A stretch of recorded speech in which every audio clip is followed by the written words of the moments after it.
Praise the lord. ఈరోజు వాక్య భాగం యాకోబు రాసిన పత్రిక 1వ అధ్యాయం 27వ వచనం.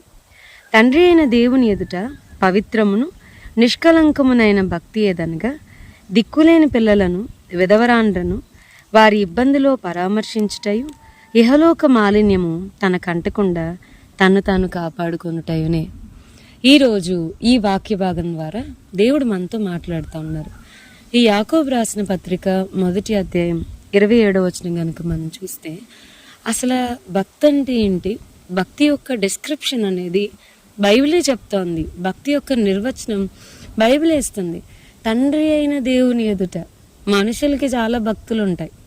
అంటే మనుషుల ఎదుట మనం భక్తిగా చాలా నటిస్తూ ఉంటాం. కానీ దేవుడు దేన్ని కన్సర్న్గా తీసుకుంటాడు, దేవుడు దేన్ని భక్తిగా ఎంచుతాడు, దేవుడు దేన్ని భక్తి అని మెచ్చుకుంటాడు అని అంటే తండ్రి అయిన దేవుని ఎదుట పవిత్రమును నిష్కలంకమునైన భక్తి ఏదనగా అని చెప్పని.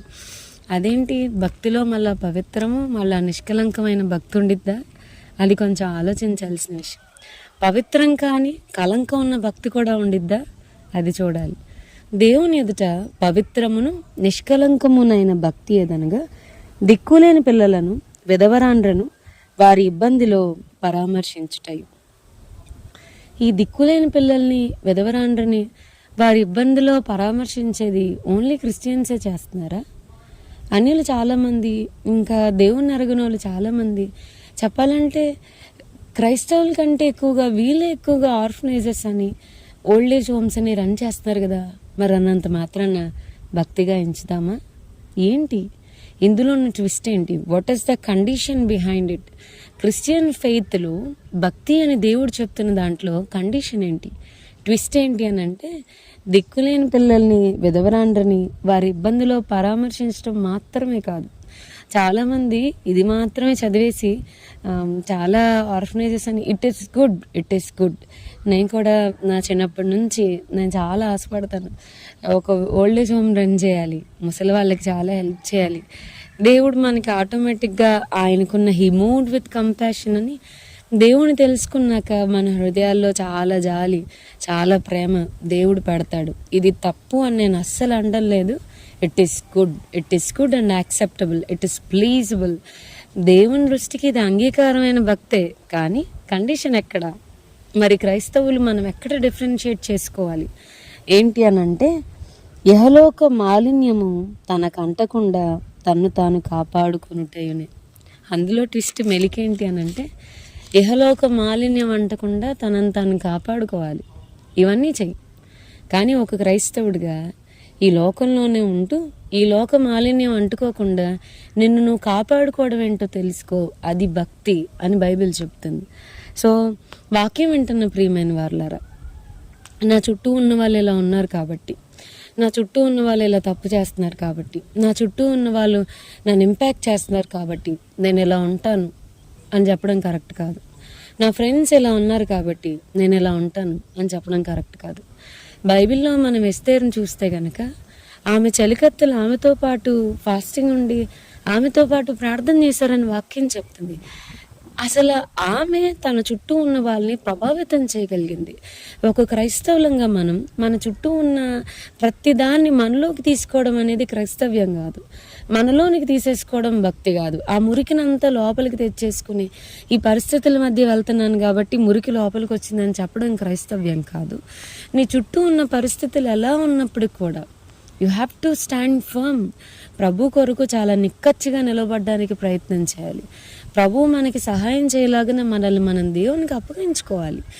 ఆ రాజకోట కానీ, ఆ సూషణ కోట కానీ, అక్కడున్న పరిస్థితులు కానీ, అక్కడున్న డబ్బు కానీ, పెరిగిన పేరు ప్రఖ్యాతులు కానీ, దేవుడిచ్చిన గొప్ప ఘనత కానీ, ఆస్తి కానీ ఏవి కూడా ఆమె భక్తిని ప్రభావితం చేయలేకపోయాయి కదా.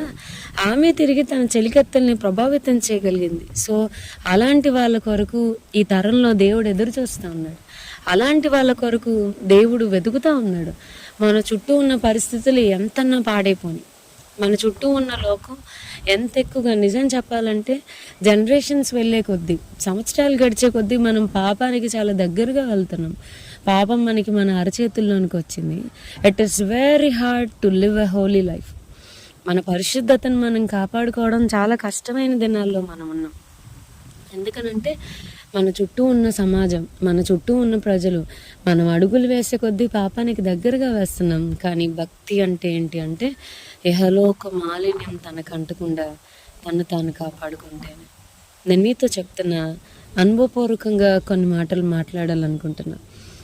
నేను నా 9th 10th క్లాస్లో ఉన్నప్పుడు, 9th స్టాండర్డ్ అట్లా ప్రభువుని నా సొంత రక్షకునిగా అంగీకరించిన వెంటనే ఐ మేడ్ సమ్ డెసిషన్స్. నేను కొన్ని తీర్మానాలు తీసుకున్నాను. ఆ తీర్మానాల్ని నా డైరీలో నేను రాసి పెట్టుకుంటూ వచ్చాను. అండ్ దేవుడు వాటన్నిటినీ పూర్తి చేయడానికి తన మహాకృపను విస్తరింపచేసి నాకు సహాయం చేస్తూ వచ్చాడు. ప్రభా, నేను ఎలా ఉండాలి, నేను ఎంత పరిశుద్ధంగా ఉండాలి, నేను వేటిలో కూడా రాజీ పడకూడదు, ప్రభా నేను ఎలా బ్రతకాలని కొన్ని తీర్మానాలు తీసుకున్నప్పుడు దేవుడు నాకు హెల్ప్ చేస్తూ వచ్చాడు. నేను చెప్తా ఉన్నా, మనం నిజంగా when you thrive for holiness, అసలు నిజంగా పరిశుద్ధంగా ఉండాలి అన్న వాంఛ మనకి కలిగి మనం ప్రయత్నం చేస్తూ ఉన్నప్పుడు, నేను చెప్తాను, no one is ever perfect. మనం ఎవరం పర్ఫెక్ట్ కాదు. ప్రయత్నం చేసినప్పుడు పడుతూ లెగుస్తూ ఉంటాం. కానీ మనం ఎప్పుడైతే పడుతూ లెగుస్తూ అయిన పరిశుద్ధతను కాపాడుకోవడానికి ప్రయత్నం చేస్తాం చూడు, దేవుడు దానికి మురిసిపోతాడండి. ఆయన మనకి ఖచ్చితంగా హెల్ప్ చేస్తాడు. నేను మీతో చెప్పాలనుకుంటున్నా, డాక్టర్ బిల్లీ గ్రాహం గారిని చాలామంది సేవకులు చాలామంది అడుగుతూ వచ్చారు, అయ్యా ఇంత గొప్ప పరిచయం మీరు చేస్తూ వచ్చారు, అసలు ఏంటి దీని వెనుక కారణం ఏంటి అని అంటే, ఆయన చాలా మట్టుకు ప్రార్థన అని చెప్పి, ఇంకొంతమంది అడిగారు, అయ్యా మేము కూడా ప్రార్థన చేస్తున్నాం, ఇంకేమన్నా స్పెసిఫిక్గా చెప్పగలరా, ఇంకేమన్నా కారణాలు ఉన్నాయా, దేవుడు మిమ్మల్ని ఎంత గొప్పగా ప్రపంచానికి ఆశీర్వాదకరంగా దేవుడు మిమ్మల్ని వాడుకుంటున్నారు. ఏంటండి, ఒక వాక్యం చెప్తే లక్షల మంది రక్షణ పొందేవారు. ఆయన నిలబడితే దేవుని యొక్క ప్రభావం, దేవుని యొక్క శక్తి ఆయనలో నుండి బయలు వెళ్ళేది. ఏంటయ్యా కారణం అని అంటే, ఆయన ఇంగ్లీష్లో ఇలా చెప్పాడు, నేను నా యవ్వన కాలంలో ప్రభువుని సొంత రక్షకునిగా అంగీకరించినప్పుడు నా చిన్న వయసులో దేవుని దగ్గర ఒక నిబంధన చేసుకుని, I made a covenant with God. ఏంటా నిబంధన అని అంటే, I will not sit or talk or walk alone with any other women other than my wife అని చెప్పాడు. నా భార్య కాకుండా ఏ స్త్రీతో కూడా నేను I will not or I will never ఒంటరిగా మాట్లాడను, ఒంటరిగా కూర్చోను, ఒంటరిగా ప్రయాణం చేయనని పరిశుద్ధత కొరకు కొన్ని తీర్మానాలు తీసుకున్నాను. దాన్ని బట్టి దేవుడు నన్ను జ్ఞాపకం చేసుకున్నాడు. At the end of his life this is his testimony. తన జీవిత ముగింపులో ఆయన చెప్పిన సాక్ష్యం ఇది, సాక్ష్యం. అలాంటి పాశ్చాత్య దేశాల్లోనే ఇలాంటి తీర్మానం తీసుకుంటే దేవుడు మురిసిపోయి వాడుకోవడం మొదలుపెట్టాడు. సో ఇహలోక మాలిన్యం మనకు అంటకుండా మనల్ని మనం కాపాడుకునే కృప ప్రభు మనందరికీ దయచేయను గాక. ఆమెన్. ప్రార్థన చేసుకుందాం. ప్రభా, ఈరోజు వాక్య భాగం ద్వారా మీరు మాతో మాట్లాడినందుకు వందనాలు. వాక్యం విన్న మా ప్రియులైన వారిని అందరినీ దీవించి ఆశీర్వదించమని యేసు నామమున అడిగి వేడుకొంచున్నాం తండ్రి. Amen. God bless you and have a blessed day.